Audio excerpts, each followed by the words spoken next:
about the major breakthrough in studying chemistry was the discovery of Mendeleev periodic table. Mendeleev Russian chemist थे, पूरा नाम दिमित्रिविच Ivanovich Mendeleev. इन्होंने, जैसे मैंने आपको बताया था कि मेंडेलीव प्रोफेसर थे और उन्होंने, जब मेंडेलीव ने पीरियोडिक टेबल की क्लासिफिकेशन पे अपना काम शुरू किया तो उस समय पूरी दुनिया में केवल 63 एलिमेंट्स नोन थे। कितने एलिमेंट्स थे? Only 63 elements were known at the time of Mendeleev. केवल 63 एलिमेंट्स मेंडेलीव के टाइम पे नोन थे और उन्होंने दो चीजों के बारे में रिसर्च किया, atomic weights of the element on the basis of their chemical and physical property. Atomic weights of the element on the basis of their chemical and physical property, ठीक है। और केमिकल प्रॉपर्टीज में Mendeleev को क्या लगा, ध्यान से सुनिएगा। मेंडेलीव ने रिसर्च में अपने क्या पाया कि on the basis of this research Mendeleev he worked over the atomic weights of the various type of the elements, उनके केमिकल और फिजिकल प्रॉपर्टीज के आधार पर। और मेंडेलीव ने अपने केमिकल प्रॉपर्टीज में क्या डिस्कवरी की, उनको लगा कि हर एलिमेंट दो चीजों के साथ में जरूर रिएक्ट करता है। जो भी उस समय के 63 एलिमेंट्स थे, उनको ये लगा कि ये दो चीजों के साथ में जरूर रिएक्ट करते हैं। कौन कौन से? Almost all the elements they react with hydrogen and they react with oxygen and they form their compounds, either they form hydrides और either they form their oxides. और इसी के बेसिस पर मेंडेलीव ने हर एलिमेंट की केमिकल प्रॉपर्टी को और उसके द्वारा उसके साथ बने हुए कंपाउंड्स को डिटेल में और उनके रिलेशनशिप को स्टडी करना शुरू किया। इसी के बेसिस पे मेंडेलीव ने क्लासिफिकेशन दिया। उन्होंने 63 एलिमेंट्स के लिए 63 तरह के कार्ड्स बनाए, इस तरीके के कार्ड बनाए और कार्ड बना के उन्होंने कैटेगराइज कर दिया, ए और B, hydride as well as oxide. और इसके बेसिस पे उन्होंने उनको वॉल्स में रखा और उसके बाद उन्होंने देखा कि मैक्सिमम एलिमेंट्स ऑटोमेटिकली एक के नीचे एक अरेंज होने शुरू हो गए। Maximum elements they started getting arranged one after the other systematically और I should say periodically on the basis of their chemical and physical properties, और should I say only the chemical properties. Clear, right. और उसके बाद Mendeleev ने 1869 में इस arrangement को करने के बाद Mendeleev he gave up a law that is known as periodic law. तो सबसे पहले आवर्तीता का जो नियम था वो सबसे पहले किसने दिया? मेंडेलीव ने।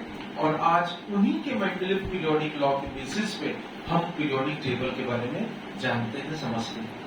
मेंडेलीव ने अपने पीरियोडिक लॉ के बारे में, अपने पीरियोडिसिटी के बारे में या पीरियोडिक लॉ के बारे में क्या बोला? उन्होंने बोला कि the physical and the chemical properties of various type of elements they are the periodic function of their atomic weights.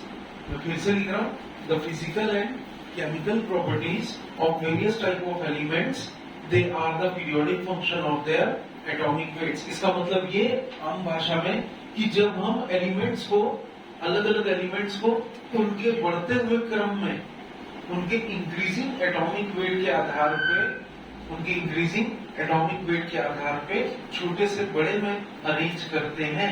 किसमें अरेंज करते हैं? छोटे से बड़े में। तो ऑटोमेटिकली उनकी प्रॉपर्टीज एक दूसरे के नीचे जब वो आते हैं तो उनकी प्रॉपर्टीज जो है वो सिमिलर हो जाती है।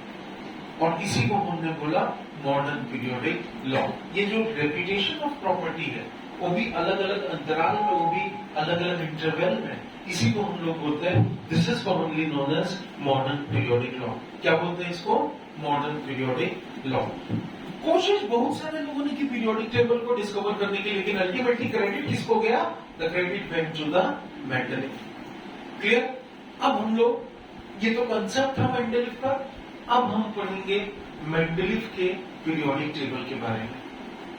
तो आइए जानने की कोशिश करते हैं कि मेंडलीव का पीरियोडिक टेबल, लेकिन उससे पहले हम मेंडलीव का पीरियोडिक टेबल बोर्ड में ड्रॉ कर लेते हैं, उसके बाद मैं इस लेक्चर को कंटिन्यू करता हूँ। This commonly known as the Mendeleev periodic table. हालांकि मेंडलीव के ओरिजिनल पीरियोडिक टेबल का थोड़ा सा एडवांस फॉर्म है। This periodic table is commonly known as the Mendeleev's modern periodic table. जैसा मैंने आपको बहुत शुरू में ही बताया कि मेंडलीव ने अपने पीरियोडिक टेबल में एलिमेंट्स को उनके बढ़ते हुए क्रम में in the order of their increasing atomic weights उन्होंने उनको क्या किया, अरेंज करना शुरू किया। गेटिंग मी?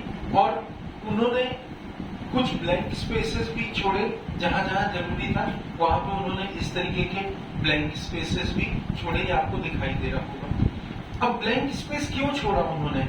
मेंडलीव ने ब्लैंक स्पेस इसलिए छोड़ा क्योंकि वो मेंडलीव ने बहुत बोल्ड प्रेडिक्शंस किए।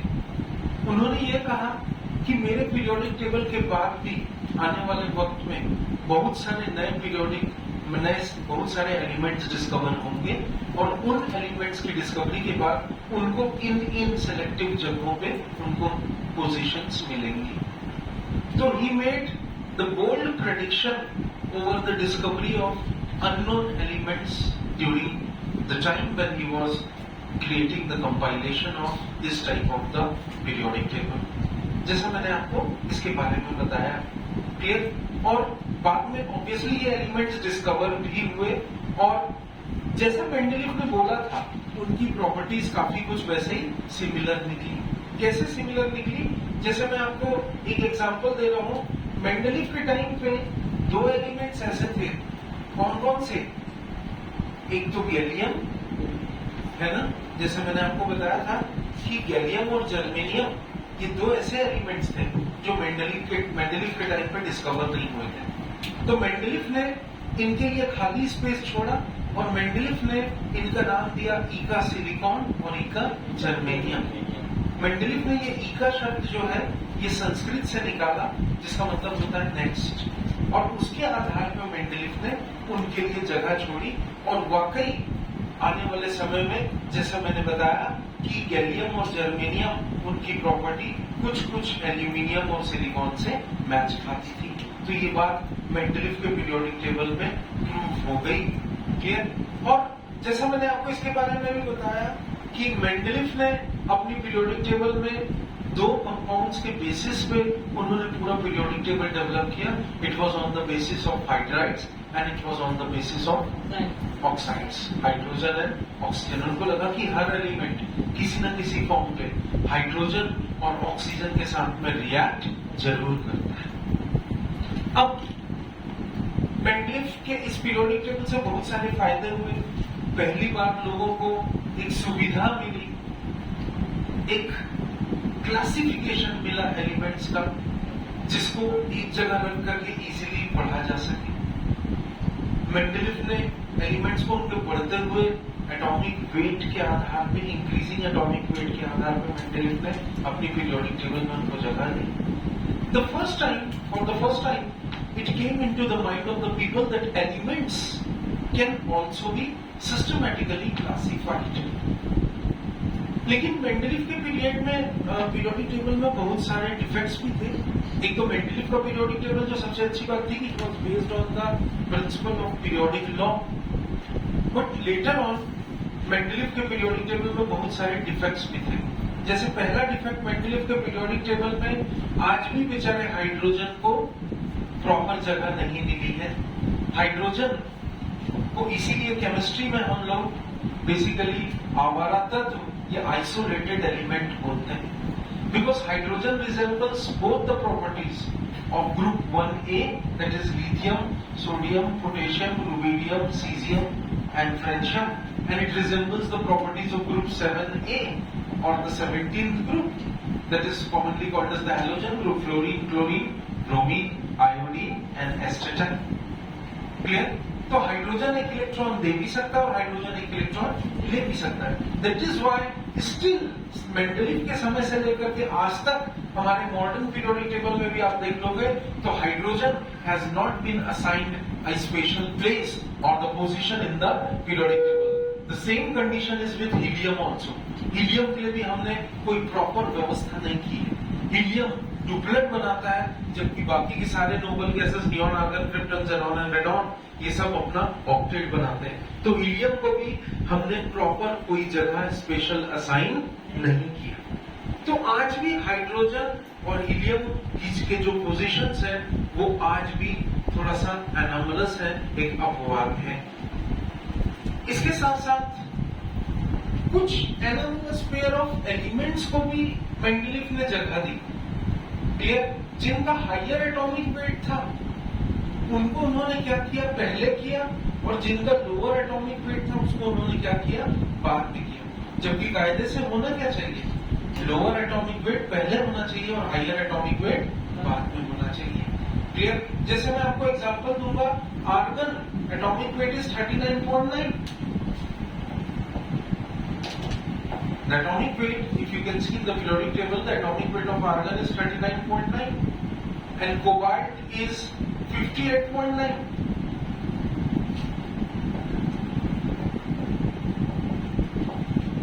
तो इस तरीके से उन्होंने इसको प्रेसीड कर दिया, पोजीशंस को प्रॉपरली अरेंज नहीं किया। और ऐसा उन्होंने क्यों किया, इसके लिए उन्होंने कोई जस्टिफिकेशन भी नहीं किया। तीसरी सबसे बड़ी गलती मेंडलीफ ने की, it was about the position of isotopes. What it was? It was all about the position of isotopes. What are isotopes? Atoms of the same element having different atomic weights but same atomic number or mass number, जैसा मैंने आपको पहले बताया। Is this clear? Right? तो अगर isotope के लिए Mendeleev को ये लगा कि अगर आइसोटोप निकलेंगे और उनके लिए अगर मैं अपने पीरियोडिक टेबल में जगह दूंगा तो मेरा पीरियोडिक टेबल काफी बड़ा हो जाएगा। तो पोजीशन ऑफ आइसोटोप्स के लिए मेंडलीफ ने कोई व्यवस्था, उस समय जब उन्होंने अपना ये पीरियोडिक टेबल बनाया तब उन्होंने कोई खास व्यवस्था नहीं की। इन द सेम वे उन्होंने डिसिमिलर एलिमेंट्स को आपस में जोड़ दिया। डिसिमिलर एलिमेंट्स का मतलब, जैसे मैंने आपको बताया कि उन्होंने एल्कली मेटल्स को, these are all alkali metals, इसको उन्होंने कॉइनेज मेटल्स के साथ में, किसके साथ में, कॉइनेज मेटल्स इसलिए भी बोलते हैं कुछ क्योंकि इनसे सिक्के बनते थे, like copper, like silver, like gold, ठीक है। इनके साथ में उन्होंने एल्कली मेटल्स को कंबाइन कर दिया। एल्कली मेटल्स को उन्होंने इनके साथ में, as you can see, rubidium के नीचे क्या है, Ag, that is what you rightly call as silver. ये मेंडलीफ के पीरियोडिक टेबल में था। ये भी एक बहुत बड़ी गलती थी क्योंकि इसकी प्रॉपर्टी और इसकी प्रॉपर्टी आपस में दूर दूर तक कहीं मैच नहीं करती। बट ये भी गलती मेंडलीफ ने अपने पीरियोडिक टेबल में कर दी। मेंडलीफ ने जो ये एलिमेंट्स कौन कौन से देख रहे हैं, 1 2 3 4 5 6 7 8 9 10 11 12, ये कुछ ऐसे एलिमेंट्स थे, ठीक है ना। इनके लिए कोई प्रॉपर जगह नहीं दी थी, इनके लिए कोई प्रॉपर जगह मेंडलीफ ने नहीं दी थी। तो इसको उन्होंने 4th पीरियड में डाल दिया, इसको 5th में, इसको 6th में, इसको 7th में, इसको 8th में और इसको 9th में। इसको हम लोग 8th ग्रुप को मेंडलीफ के टाइम से आज भी हम उसको बोलते हैं 8th group was commonly called as the triads. Clear? इसीलिए आज भी आप मॉडर्न पीरियोडिक टेबल देखेंगे तो वो ट्रायड 3 हमारे पास में आज भी मौजूद है। कौन कौन से? फीकोनी, आयरन, कोबाल्ट, निकल, ruthenium, rhodium and palladium and osmium, iridium and platinum. ये आज भी 3 ट्रायड मेंडलीफ के टाइम से चले आ रहे हैं और ये आज भी मॉडर्न पीरियोडिक टेबल में एज इट इज है। इसका भी पोजीशन मेंडलीफ क्लियर नहीं कर पाए। And the last was, Mendeleev के टाइम पे ये एलिमेंट्स भी डिस्कवर होने शुरू हो गए थे। लेंथेनाइड और एक्टिनाइड के लिए मेंडलीफ ने कोई प्रॉपर पोजीशनिंग नहीं रखी। लेंथेनाइड और एक्टिनाइड को उन्होंने अपने पीरियोडिक टेबल के मेन फ्रेम में जगह ही नहीं दी, बल्कि उन्होंने क्या किया कि लेंथेनाइड और एक्टिनाइड के लिए उन्होंने एक सेपरेट प्लेस असाइन करना शुरू कर दिया, जो बाद में अलग से स्पेशल जगह घेरने लगा पीरियोडिक टेबल में। और उन्होंने प्रॉपर पोजीशंस मेन फ्रेम में पीरियोडिक टेबल के इनको नहीं दिया। ये कुछ डिफेक्ट्स थे मेंडलीफ पीरियोडिक टेबल के, बट नो डाउट मेंडलीफ का जो पीरियोडिक टेबल था, it was a major breakthrough. The periodic table of Mendeleev was a major breakthrough in the discovery of what you commonly call as the classification of the various type of the elements. Thank you.